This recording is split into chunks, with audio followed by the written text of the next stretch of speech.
미국 역사상 최악의 산불 사태가 진화의 애를 먹으며 연일 지속되고 있습니다. 1월 7일부터 미국 로스앤젤레스 광역권에서 다발적으로 발생한 산불은 지금 엄청난 양의 면적을 불태우며 심각한 대기 오염을 발생시키는 중이죠. 특히 겨울 건조한 날씨에 일어난 이번 산불은 강풍과 만나며 걷잡을 수 없이 확대된 것으로 알려졌는데요. 수천 명의 소방 인력이 투입돼 불길과 싸우고 있지만 전혀 손을 쓰지 못한 채 산불은 여전히 확산되는 중입니다. 하지만 바로 이 절망적인 재난 현장에서 아무도 예상치 못한 놀라운 광경이 펼쳐졌습니다. 대규모 산불의 건물 전체 이상이 새까맣게 전소된 가운데 한인들이 밀집한 코리아타운만은 상대적으로 피해가 덜한 모습을 보이고 있기 때문인데요. 이에 마치 재앙을 비껴간 듯 불타지 않은 코리아타운을 두고 외국인들은 또 한국이냐, 건축 자재에 대한 시각 차이가 결정적 순간에 이렇게 차이를 만들어낼 줄 몰랐다 같은 말을 남기며 믿기 힘들다는 반응입니다. 대체 무슨 일이 벌어지고 있는 걸까요? 자세한 내용 함께 알아보도록 하겠습니다. 미국 서부 최대 도시인 로스앤젤레스 해안가에서 시작된 작은 불씨가 거대한 산불로 번지며 일대가 아수라장을 방불케 하고 있습니다.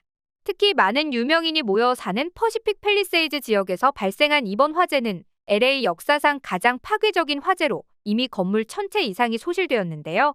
할리우드 간판이 설치되어 있는 할리우드 중심가는 물론이고 연간 150만 명이 넘는 방문객이 찾는 그리스피 천문대 등 관광 명소에 거주하던 지역 주민 약 2만 명에게도 대피령이 내려질 정도로 피해가 막심한 상황이죠.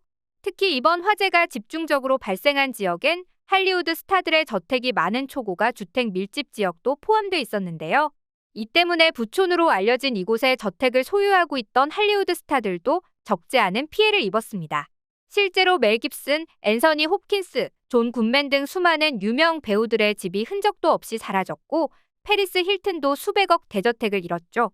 오죽하면 역대급 피해 규모의 미국 폭스뉴스에서마저 LA 일부 지역이 원자폭탄 투하 직후 일본 히로시마처럼 보인다는 언급이 나올 정도였는데요.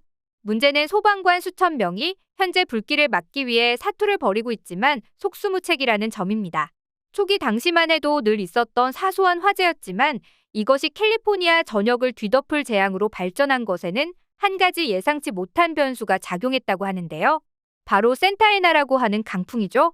동풍이자 대륙풍의 성격을 가진 이 바람은 연중 내내 간헐적으로 발생하며 대륙 내부의 분지에서 유래하는 특성상 매우 건조한 특징을 가지고 있는데요. 그런데 이번 화재 발생 시 마침 캘리포니아엔 강력한 돌풍인 센타에나가 불어 닥치고 있었고 초속 30m에 달하는 바람은 불똥을 수킬로미터까지 옮겨버리며 광범위한 화재를 일으킨 것이라고 하죠.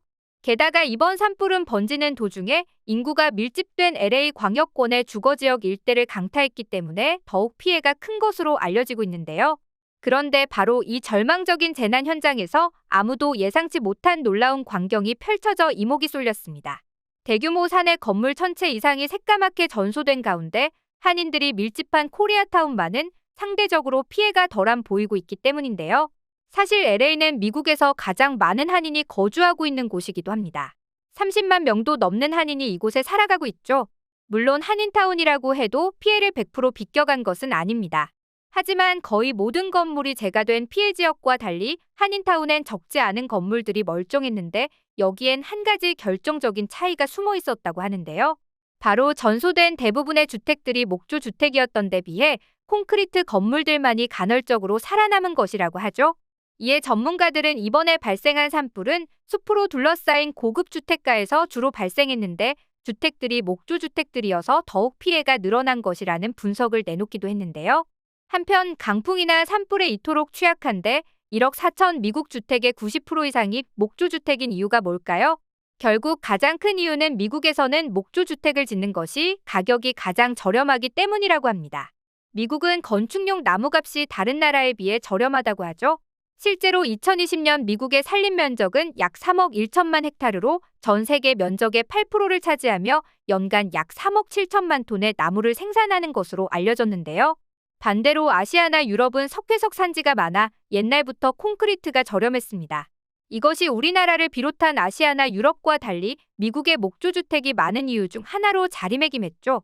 그래서 미국에는 예로부터 콘크리트 기술자가 별로 없었다고 합니다. 그렇다 보니 자연스럽게 콘크리트 관련 인건비 역시 비쌀 수밖에 없다고 하죠. 게다가 숙련공이 반드시 필요한 콘크리트나 벽돌 건물에 비해 목조 주택의 경우 상대적으로 덜 전문적인 노동으로 지을 수 있다고 하는데요. 게다가 한번 고장이 났다 하면 콘크리트 건물의 경우 엄청나게 일이 커지는 반면 나무집은 비교적 간단히 처리가 가능했다고 합니다. 즉, 미국은 이런 경제적, 환경적인 이유로 목조주택이 많아졌지만 반면 자연재해가 닥쳤을 때 속수무책으로 파괴되는 처참한 피해를 입게 된 것인데요. 실제로 이번 산불 사태 속에서 마을 대부분이 초토화된 상황에 오직 콘크리트를 사용한 건물은 화재를 정면으로 맞았음에도 멀쩡한 형태를 유지한 사례가 코리아타운 말고도 있었죠. 산불이 해안가 말리부 지역의 주택가를 덮치면서 고급 주택들이 불탄 가운데 한 고급 주택이 온전한 상태로 발견됐는데 해당 주택 역시 다른 집들이 다 목조 주택인 가운데 홀로 두꺼운 콘크리트 벽으로 만들어진 사실이 알려졌기 때문인데요. 즉, LA 코리아타운에 거주하는 한인들의 콘크리트 주택을 선호하는 성향이 이번 산불 사태에서 피해를 최소화할 수 있었던 결정적인 이유가 된 것으로 지목되고 있죠. 한편 이런 상황에 미국인들을 놀라게 만든 한국의 특이점은 이뿐만이 아니었습니다.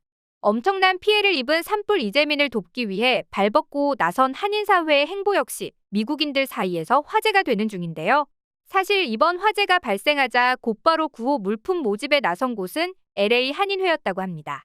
긴급 지원이 필요하다는 메시지가 한인 커뮤니티를 통해 빠르게 퍼지자 곧이어 LA 전역의 한인 개인들과 기업, 교회, 슈퍼마켓, 식당들이 동참하기 시작한 건데요.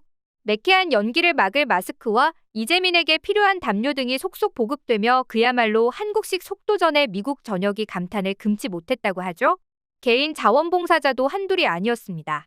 한 30대 직장인은 아예 사흘 휴가를 내고 대피소와 구호 물품 창고에서 일하기로 한 내용이 언론에 소개돼 눈길을 끌었는데요. 산불 피해를 당한 동포에게 아예 자신의 집을 내준 사연도 적지 않습니다. 특히 이런 LA 한인 커뮤니티의 선행은 산불 이후 생필품 가격과 호텔 숙박비, 주택 임대료가 급등하고 심지어 절도와 약탈까지 일어나는 세태와도 대조되는데요.